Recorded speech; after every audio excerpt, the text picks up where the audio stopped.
update now on the queen of tax fraud. She stole millions from taxpayers, blew it on parties, cars, and TVs, and then bragged about it in pictures like this on Facebook. Well, she's paying for it now.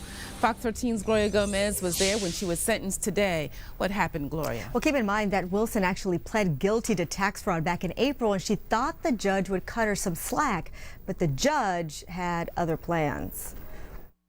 Showing deep regret, the self-proclaimed queen of tax fraud apologized to the judge, her victims, and her family for the poor decisions she's made in her life.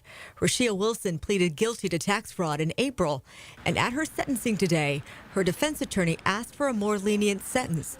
He called a psychologist to the stand who said Wilson was bipolar and explained her troubled past starting at birth. If you weren't aware of her mental health history, you weren't aware that her mother gave birth to her while on crack cocaine, you weren't aware that she was forced to essentially become an adult at age 12, that she had her first child at age 14, that she often didn't know where she was going to sleep at night. But the government reminded the judge, Wilson, who had a sixth-grade education, was able to rip off taxpayers out of millions of dollars. She did it, they say, by filing bogus tax returns, even as she collected food stamps. She blew it on jewelry, cars, and trips, and bragged about it on Facebook, where she even challenged police to arrest her.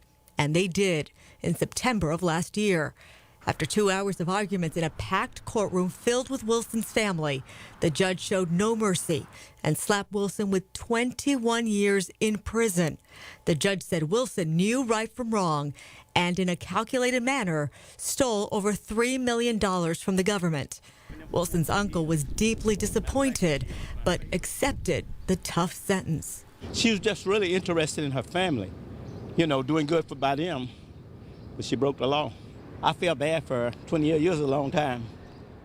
Now, I can tell you that Wilson's family members were in court, including her children, and she asked the judge if she could just hug them one last time before she went off to prison.